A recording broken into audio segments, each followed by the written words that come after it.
이제 오늘 우리에게 주신 하나님 말씀 함께 나누겠습니다. 오늘은 창세기 38장 26절 한 절 말씀만 같이 읽겠습니다. 창세기 38장 26절 말씀 다 같이 한 목소리로 합독하여 읽습니다. 시작. 유다가 그것들을 알아보고 이르되 그는 나보다 옳도다. 내가 그를 내 아들 셀라에게 주지 아니하였음이로다 하고 다시는 그를 가까이 하지 아니하였더라. 아멘.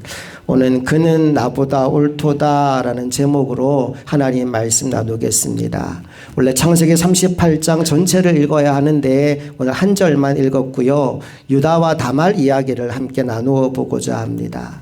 여러분, 창세기를 읽어가다 보면 요셉 이야기가 한창 진행되다가 갑자기 요셉 이야기를 멈추고 유다 이야기가 거기에 끼어 들어옵니다. 야곱의 네 번째 아들 유다 말입니다. 그런데 내용이 참 아름답기보다 불편합니다. 시아버지와 며느리 사이의 이야기인데요. 듣기도 좀 거북하고 말하기도 조심스러운 내용이에요. 그런데 성경이 굳이 그 이야기를, 그것도 요셉 이야기 한 중간에 끼워 놓았을 때에는 어떤 의미가 있지 않겠습니까? 그래서 오늘은 왜 이 이야기가 요셉 스토리 중간에 끼어들 수밖에 없었는지 그 이유를 함께 찾아가 보도록 하겠습니다. 우리 1절 말씀을 다 같이 읽어볼게요. 시작. 그 후에 유다가 자기 형제에게서 내려가서 아둘람 사람 히라에게로 나아가더라. 여기서 그 후에라는 말은 요셉이 노예로 팔려간 후에라는 말입니다. 그 사건이 있은 이후에 유다가 자기 형제에게서 내려갔다라고 기록되어 있어요. 여기 내려갔다라는 말은 단순히 지리적으로 낮은 곳으로 갔다라는 이야기가 아니라 형제 공동체를 떠났다, 신앙의 울타리를 벗어났다라는 의미입니다. 여러분, 유다가 어떤 사람이었습니까? 요셉이 애굽으로 팔려가도록 결정적인 역할을 했던 인물이 바로 유다였습니다. 자, 그런데 요셉을 팔아버린 뒤에 여러분 집안 분위기가 어땠을지를 한번 상상해 보십시오. 일단 아버지 야곱이 피 묻은 요셉의 채색 옷을 보는 순간 식음을 전폐합니다. 어떤 말로도 위로가 되지 않아요. 37장 35절에 이렇게 기록되어 있어요. 다 같이 읽어봅니다. 시작. 그의 모든 자녀가 위로하되 그가 그 위로를 받지 아니하여 이르되 내가 슬퍼하며 스올로 내려가 아들에게로 가리라 하고 그의 아버지가 그를 위하여 울었더라. 여기서 스올로 내려간다라는 말의 의미는 이거예요. 나도 아들 따라 죽겠다라는 말입니다. 아버지가 이렇게 말하니까 아들들의 마음이 얼마나 불편했을까요? 죄책감도 있을 것이고 두려움도 있을 것이고 서로서로 눈치가 많이 보였을 겁니다. 그렇게 집안 분위기가 전체적으로 완전히 다운되어 있는 거예요.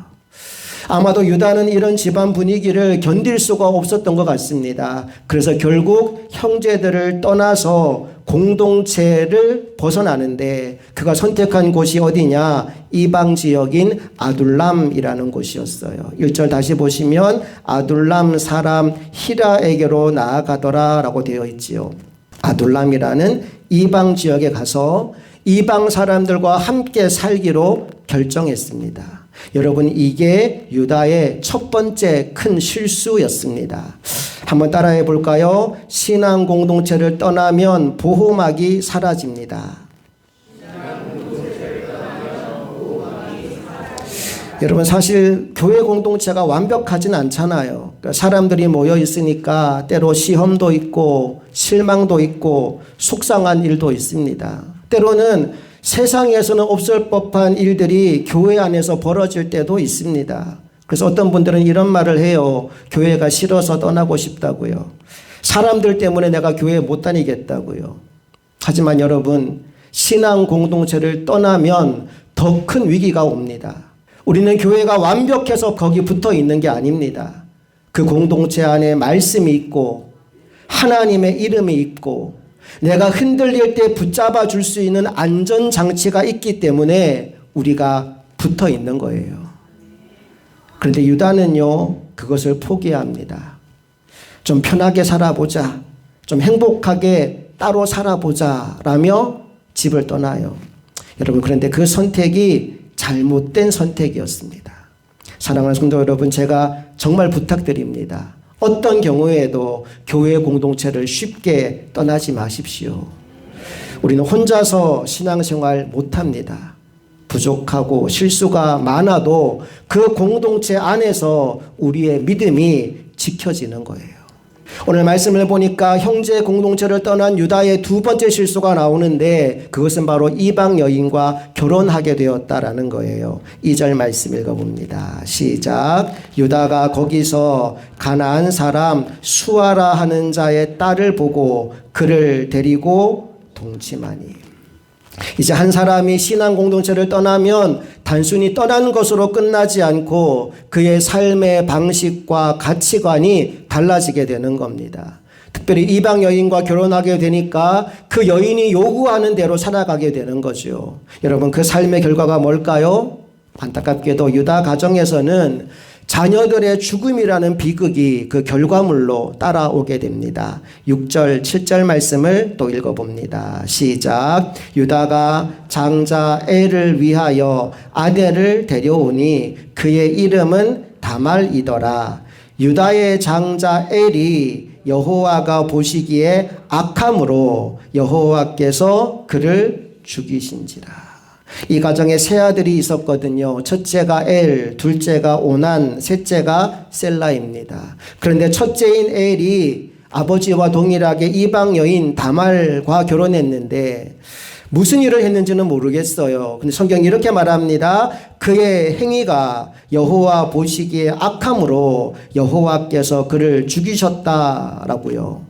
여러분, 그런데 엘만이 아닙니다. 둘째 오난 역시도 하나님 보시기에 악을 행함으로 죽음에 이르게 됩니다. 10절 말씀 읽어봅시다. 시작. 그 일이 여호와가 보시기에 악함으로 여호와께서 그도 죽이시니. 여러분, 얼마나 안타까운 일입니까? 한꺼번에 두 아들을 잃었어요. 이 성경을 통해 우리에게 무엇을 가르쳐 줄까요? 하나님 없이, 말씀 없이 자녀를 키우게 되면 이런 영적 실패가 오기 쉽다라는 거예요.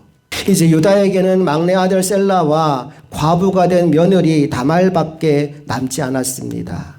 당시 풍습에 형이 자식을 낳지 못하고 죽으면 동생이 형수와의 관계 속에서 형의 자녀를 낳아 대를 이어주는 형수 취수 제도라는 게 있었습니다. 그런데 지금 큰형과 둘째 형이 다 죽었기 때문에 막내 셀라에게 그 책임이 지워지게 되었어요. 하지만 문제는 아직 셀라가 나이가 어렸다는 겁니다. 그래서 유다가 다말에게 이런 말을 해요. 11절로 가볼게요. 시작. 유다가 그의 며느리 다말에게 이르되 수절하고 내 아버지 집에 있어 내 아들 셀라가 장성하기를 기다리라 하니 셀라도 그 형들같이 죽을까 염려함이라. 다말이 가서 그의 아버지 집에 있으니라. 유다가 다말에게 내 아들 셀라가 자라기까지 친정으로 가서 수절하고 있어라 라고 말하지요. 겉으로는 약속입니다. 그러나 사실은 그 마음 중심에 두려움이 있어요. 혹시 막내 셀라까지 죽으면 어떡하나 라는 두려움입니다. 그래서 셀라가 장성했음에도 불구하고 유다는 약속을 지키지 않았어요. 약속대로 하면 다말을 불러야 하는데 시아버지가 며느리를 부르지 않습니다. 여러분, 그래도 다말은 기다리고 또 기다렸대요. 어느 날 다말의 귀에 시댁의 소식이 들려오는데 시어머니가 돌아가셨다는 겁니다. 그래도 며느리를 안 불렀대요. 그리고 이제 시아버지가 아내를 잃고 양털을 깎으러 자신이 살고 있는 마을 근처를 지난다는 소문을 듣게 되었습니다. 12절 13절을 읽어볼게요. 시작. 얼마 후에 유다의 아내 수아의 딸이 죽은지라. 유다가 위로를 받은 후에 그의 친구 아둘람 사람 히라와 함께 딥나로 올라가서 자기의 양털 깎는 자에게 이르렀더니 어떤 사람이 다말에게 말하되 내 시아버지가 자기의 양털을 깎으려고 딥나에 올라왔다 한지라. 이 소식을 듣고 다말이 아주 이상한 행동을 하나 하는데 자기 자신을 마치 몸 파는 여인처럼 꾸미고 시아버지를 기다리고 있었다라는 거예요. 14절 읽어봅니다. 시작. 그가 그 과부의 의복을 벗고 너울로 얼굴을 가리고 몸을 휩싸고 딥나 길곁 에나임 문에 앉으니 이는 셀라가 장성함을 보았어도 자기를 그의 아내로 주지 않음으로 말미암음이라. 14절 끝에 재미있는 표현이 나오죠. 그녀가 이렇게 변장하고 시아버지를 기다리는 이유가 뭐라고 합니까? 이는 셀라가 장성함을 보았어도 자기를 그의 아내로 주지 않았기 때문이다 라고 말하고 있습니다. 여러분, 여기서 다말을 한번 생각해 보십시오. 지금 이 여인이 쾌락을 추구하고 있는 게 아닙니다. 돈을 벌기 위해 접근하는 것도 아닙니다.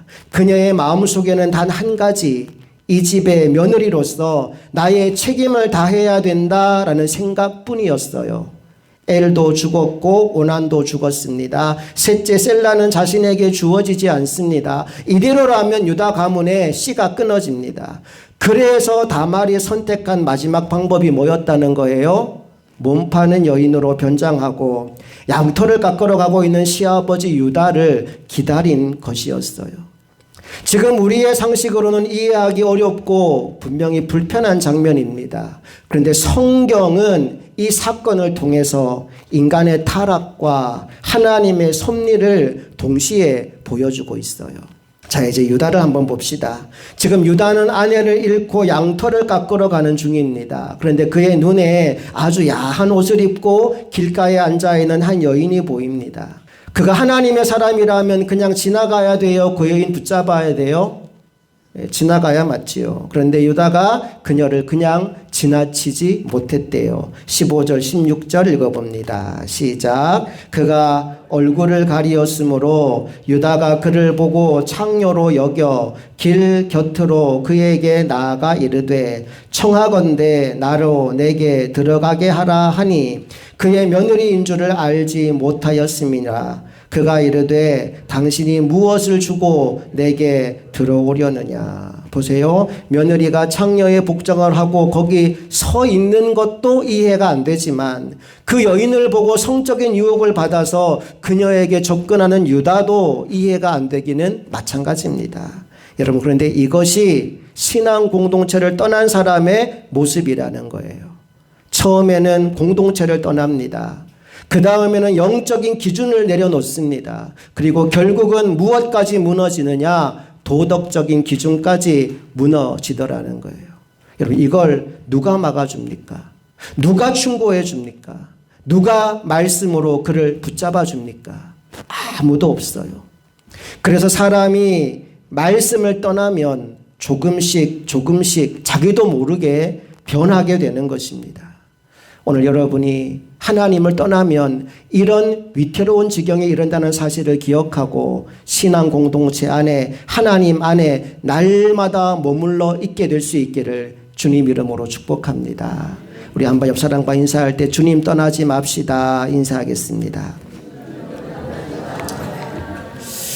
이제 이 여인이 유다에게 물어봅니다. 화대로 나에게 무엇을 줄 거냐라고 물어요. 그랬더니 유다가 당장 줄 수 있는 게 없어요. 그래서 내가 나중에 염소 새끼를 주겠다라고 했더니 그 여인이 담보물을 요구합니다. 좀 특이한 것들을 요구해요. 18절로 가봅니다. 시작. 유다가 이르되 무슨 담보물을 내게 주랴. 그가 이르되 당신의 도장과 그 끈과 당신의 손에 있는 지팡이로 하라. 유다가 그것들을 그에게 주고 그에게로 들어갔더니 그가 유다로 말미암아 임신하였더라. 이렇게 해서 유다의 도장과 끈과 지팡이가 다말의 손에 넘어갑니다. 그리고 나중에 이제 염소를 주려고 다시 찾아갔더니 그곳에는 몸 파는 여인이 없다는 거예요. 동네 사람들에게 물어보니까 그런 여자 우리 동네에 살지 않는다라고 얘기합니다. 유다가 얼마나 당황했을까요? 그런데 어떻게 할 방법이 없으니까 이 일을 그냥 묻어두기로 하지요. 그리고 이제 시간이 흘러서 한 3개월 정도가 지나갑니다. 그 무렵에 유다의 귀에 이상한 소문 하나가 들려오는데 얌전히 수절하고 있어야 될 며느리 다말이 뭘 했다고요? 임신했다는 소식이 들려옵니다. 그 소식을 듣고 화가 난 유다가 이렇게 소리칩니다. 저 여자를 당장 끌고 와서 불태워 죽이라고 말이지요. 24절로 가봅니다. 시작. 석 달쯤 후에 어떤 사람이 유다에게 일러 말하되 내 며느리 다말이 행음하였고 그 행음함으로 말미암아 임신하였느니라. 유다가 이르되 그를 끌어내어 불사르라. 여러분, 이게 인간입니다. 자기 죄에 대해서는 관대하고 남의 죄에 대해서는 길길이 날뛰는 거예요. 자, 그런데 바로 그때 다말이 조용히 증표를 내어놓습니다. 보십시오. 이 물건의 주인이 이 아이의 아버지입니다. 라고 하면서 말이죠. 그럼 다말이 꺼낸 게 뭐예요? 도장과 끈과 지팡이를 꺼내놓습니다. 그걸 보는 순간 유다의 뒤통수가 꽝 하겠죠. 내 거니까. 그리고 그때 유다가 다말에게 했던 말이 이 말이었어요. 26절 읽어볼게요. 시작. 유다가 그것들을 알아보고 이르되 그는 나보다 옳도다. 내가 그를 내 아들 셀라에게 주지 아니하였음이로다 하고 다시는 그를 가까이 하지 아니하였더라. 그는 나보다 옳도다. 이게 오늘 설교의 제목이면서 오늘 하나님이 우리에게 주고 싶은 말씀입니다. 여러분, 이 고백, 그는 나보다 옳도다라는 고백이 창세기 38장의 전환점이 됩니다. 유다가 드디어 자기의 죄인됨을 인정하는 순간이죠. 변명하지 않아요. 합리화하지 않습니다. 다말을 죽이려고 하지도 않습니다. 오히려 회개합니다. 그리고 다말은 쌍둥이를 낳게 돼요. 베레스와 세라인데요. 이렇게 해서 창세기 38장이 끝이 나는데, 여러분, 창세기 38장은 끝나는 장이 아니라 시작되는 장입니다. 뭐가 시작되느냐? 하나님의 은혜가 시작돼요. 이런 다말이고 이런 유다였지만 하나님은 이들을 통해서 약속을 포기하지 않으시고 그 가문에서 메시아가 나오게 하셨다는 겁니다. 그런데 얼마나 신비로운 일입니까? 우리 생각에는 적어도 요셉의 가문을 통해서 예수님이 오셔야 폼이 좀 날 것 같은데 성경은 아니라는 거예요. 이 말도 안 되는 유다의 가문의 후손으로 예수 그리스도가 오십니다. 이게 하나님의 은혜가 아니면 무엇이겠습니까? 마태복음 1장 3절에 보니까 예수님의 족보 속에 두 사람의 이름이 박제되어 있지요. 유다는 다말에게서 베레스와 세라를 낳았다라고 말입니다. 이렇게 해서 결론은 해피엔딩으로 아주 행복하게 끝이 났어요. 여러분의 인생도 행복하게 끝나기를 간절히 바랍니다. 여러분, 우리는 실수를 해요. 부도덕해요. 때로 불신앙적일 때가 있어요. 그런데 하나님의 사랑은 영원합니다. 나를 버리지 않습니다. 여러분을 포기하지 않으십니다. 여러분을 믿음의 조상과 축복의 조상으로 만들어주시고 여러분의 자녀들을 통해서 이 축복이 계속 이어지게 된다는 것이 성경의 말씀입니다. 사랑하는 여러분, 그러니 회개할 바에 일찍 하시기를 축원합니다. 돌아올 바에 빨리 돌아오시기를 축복합니다. 그래서 하나님의 약속의 자녀로 살아가는 여러분 모두가 되시기를 간절히 소망합니다. 저는 오늘 말씀을 두 가지 메시지로 결론을 내리고 싶습니다. 첫째, 신앙 공동체를 떠나지 마십시오. 한 번 더 옆 사람과 인사할게요. 신앙 공동체를 떠나지 마십시오. 아무리 힘들고 아무리 어려워도 교회를 떠나지 마세요. 교회는 여러분의 생명의 끈입니다. 둘째, 우리는 연약하고 우리는 실수하지만 그럼에도 불구하고 하나님의 은혜는 계속됩니다. 옆 사람에게 한 번 더 알려줄까요? 하나님의 은혜는 계속됩니다. 제가 오늘 본문 말씀을 묵상하다가 룻기가 떠올랐어요. 룻기는요, 제가 생각해 보니까 유다와 다말 이야기의 사사시대 버전 같습니다. 이런 얘기잖아요. 베들레헴에 살던 한 가족이 있었는데 아버지 엘리멜렉, 어머니 나오미, 두 아들 말론, 기럐이 함께 살았어요. 그 네 식구가 베들레헴에 살다가 흉년이 드니까 모압으로 이사를 갑니다.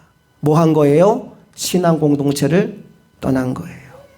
그리고 그곳에서 두 아들 모두 이방 여인과 결혼합니다. 그리고 얼마 뒤에 어떤 일이 벌어지느냐? 그 집에 세 남자가 다 죽어요. 나오미 입장에서는 남편 죽고 두 아들 죽고 다 죽었어요. 그 집에는 세 과부만 남습니다. 신앙 공동체를 떠나고 나니까 이런 어려움이 찾아온 거예요. 그 무렵에 베들레헴에 하나님의 은혜가 회복되었다는 소문이 나오미의 귀에 들려옵니다. 그래서 나오미가 나는 고향으로 돌아갈 테니 너희들은 자기 집에 돌아가서 새 출발하라고 며느리들을 보냅니다. 그때 두 며느리 중 하나인 룻이 나는 어머니를 따라가겠다라고 합니다.